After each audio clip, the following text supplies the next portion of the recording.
I, 26 female, opened my husband's 32 male Snapchat, and it was a very explicit picture and caption from a girl.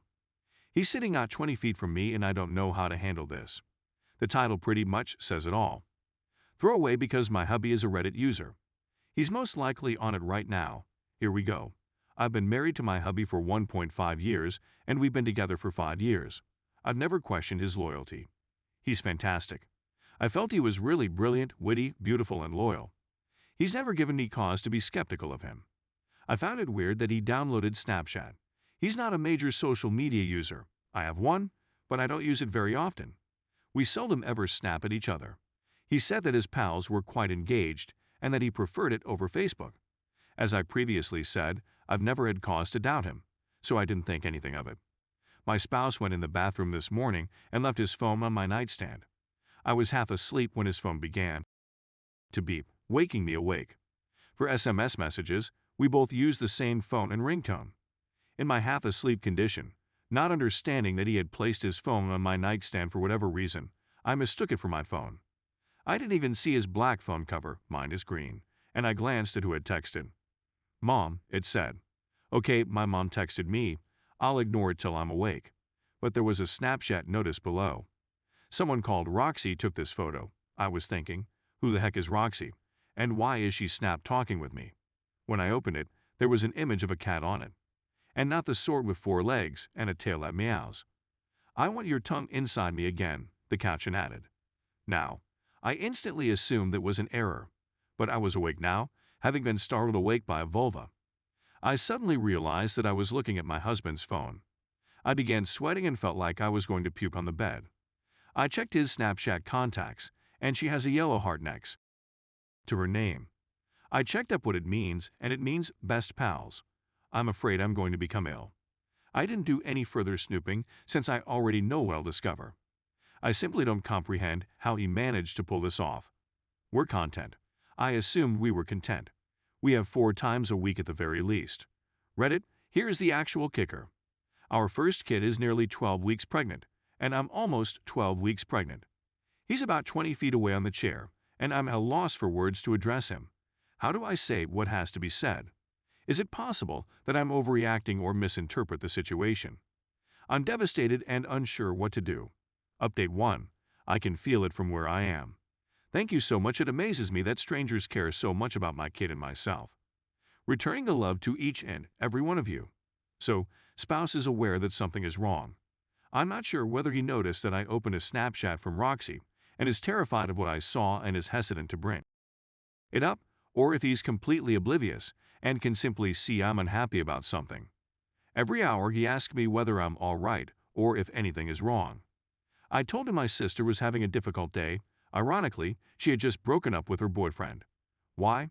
He deceived us. I was going to her house for supper. I live in the Pacific time zone, and to spend the night with her. I've arrived. My 20-year-old sister is a social media genius. She stalked his Facebook to see if she could find this Roxy person. She went through his friends' pals list. We had discovered her. At least, I'm rather certain about it. I couldn't see her face on Snapchat. Her was taking up too much space on the screen. She is Facebook friends with a close friend of my husband's. She works as a receptionist at a legal business owned by a friend of my husband's. My spouse works a few streets away from the legal business and often swings by for lunch with a buddy. That explains how they met. Still working on a confrontation strategy, attempting to gather as much information as possible beforehand. My sister and I both want to burn his life down, but I'm going to deal with it in the most mature manner possible so that I can walk away from him with my head held high and be a worthy role model to my baby daughter. I'm not sure if it's a girl, just a feeling. Is this good news? My uncle works as a lawyer. He deals with divorces the most of the time. I've already emailed him and asked if we might talk about some possible legal difficulties. I haven't specified what yet, but it seems like something I should do in person at our meeting. I told him it was crucial since we had a meeting scheduled for tomorrow. I'll try to keep you updated as much as possible. And thank you all again from the bottom of my heart, Internet strangers. Update 2. So, my hubby cheated on me. He has been since maybe 2 weeks before last Christmas, he claims. I confronted him calmly and followed the advice of many of you by telling him that he needed to explain to Roxy as and why she is his best buddy on Snapchat. His look gave him away right away, yet he still attempted to deceive me at first. He said that she works with one of his friends and that they met when his buddy asked her to lunch with the two of them. He first stated that he just met her around 2 months ago. He described them as best friends, since he doesn't get many snapshots from others, and she is quite active on the app. He claims she simply sends randoms and is really into fitness, so she sends a lot of inspirational snaps about living a healthier life. He claimed that every now and again he'll send her something back, like a photo of a hamburger or anything, just to make fun of her health consciousness. First, I inquired as to why he hadn't just told me about her. He said he didn't even consider it since she's only a passing acquaintance, not really a friend. Then I inquired whether he'd ever gotten anything untoward from her. Not on purpose, he said. I'm guessing he went with it since he knew I opened that Snapchat and he knew it was a negative one. I inquired as to what not on intent meant. He became really protective, started raising his voice and stating he doesn't need to explain what it means, that occasionally people send the incorrect snapshots to the wrong people by mistake. Then he had the audacity to remark something like, "It's as if I'm on trial here. People told me that being pregnant would make you insane, but I never imagined it would be this horrible." Now, as several of you commented in my last article, it's astonishing that I'm able to maintain such a cool head. That's because I was taught by a mother who constantly told me that anger never gets you anywhere. You may be emotional, passionate, outraged, and so on without ever raising your voice.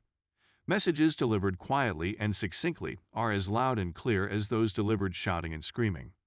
With the exception of a few hiccups, it is how I have spent my life for the last 26 years. I am human. This was a one-time occurrence. I didn't precisely shout and holler, but I was enraged. For him to attempt to blame it on my pregnancy, that's both unimaginative and insulting. To cut a long tale short, he stated he'd never seen me this insane before, and I told him I'd never seen a photo of another girl's on my husband's Snapchat before. He said that I should not have glanced at his Snapchat. I responded that it was an accident, but even if it wasn't, there should be no need for him to be getting Snapchats like that for me to see inadvertently or not in the first place. I informed him that although I was pregnant, I was also an intellectual person and his wife. Therefore, I knew he was lying and that I deserved to know the truth. I requested to view his text messages to see whether he had been messaging Roxy. "Sure," he said. "There are no messages." Then I inquired about his Facebook communications. He had the appearance of a child caught with his hand in the cookie jar. "Note," he said. I inquired as to why. He eventually broke down and began to weep. He said he couldn't let me view the text because they'd damage me, because they were unsuitable. Then everything came out. The first night they met, they screwed in the back seat of her vehicle. Because this is already a lengthy post, I'll save you the gory details. But it's been a months-long romance. No, they did not always utilize defense. Despite the fact that I was recently tested for STI, I will be tested again in light of this knowledge. My uncle had previously promised that if he was disloyal, we would smack him in court. Really, the only thing I'm ready to battle him over is our house. I've invested a lot of time and money into making this house my ideal environment. I will not seek spousal support, but I will want child support. I'm clearly devastated, and I told him he could stay at a motel or with Roxy if he wanted. I confronted him last night. Last night, my mother and sister remained with me and let me all over them for hours. I'm them right now, but I'm also thinking clearly. I know my next 10 movements, and I feel supported and safe in my choice to leave him and retain my child. I simply wanted to clarify a few points. My spouse is not a lawyer, but a close friend of his it is. If my spouse is a lawyer, there was some anxiety about my chances of victory in court. His buddy practices environmental law, so although I'm sure he can provide some guidance, he will not be my husband's divorce attorney. There were proposals that I end my pregnancy. I totally support the freedom to choose, and if I were in a different financial situation and lacking a support structure, I would probably terminate the pregnancy. However, I work for a huge corporation as a marketing manager. This not only allows me to work from home roughly half of the time, but it also provides me with financial freedom.